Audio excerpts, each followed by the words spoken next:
Это большой и очень красивый город, но, по мнению венского архитектора иранского происхождения Армина Денишгара, жизнь в нем может быть и поудобнее. Об этом он и расскажет на своем мастер-классе, который мы сейчас и послушаем, ну и узнаем, что думают иностранцы о Москве.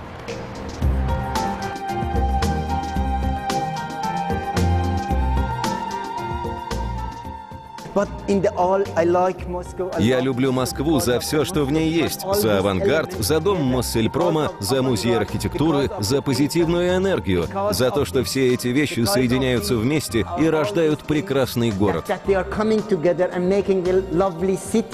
Фантастическим образом в самом Армине Денишгаре соединились восточный темперамент с западным образованием. Его здания больше похожи на космические корабли, чем на дома, где живут люди. Вот, например, проект гигантского летающего ковра. Этот комплекс в Тегеране объединил в себе магазины, отели и центры развлечения. Это один из моих первых проектов. С детства я помню сказки о Синдбаде и об Али-Бабе, которые летали на коврах-самолетах. И когда меня попросили сделать что-то восточное, я вспомнил детские годы и предложил построить такие сказочные здания. Научиться мыслить в таком авангардном ключе вполне возможно. Попробуйте, например, выбрать букву русского алфавита и трансформировать ее в объемный проект здания. Я выбрала букву «Ж».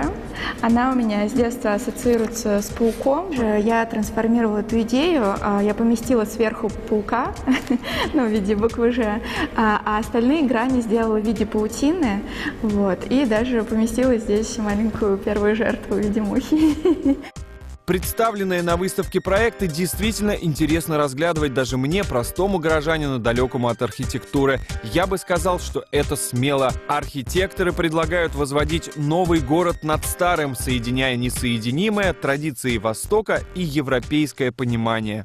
Но, честно говоря, я бы выбрал более оптимистическую букву, чем Кристина, например, «М». А вы, дорогие зрители, спешите увидеть выставку архитектора Армина Денишгара до 11 января в Музее архитектуры. Пока.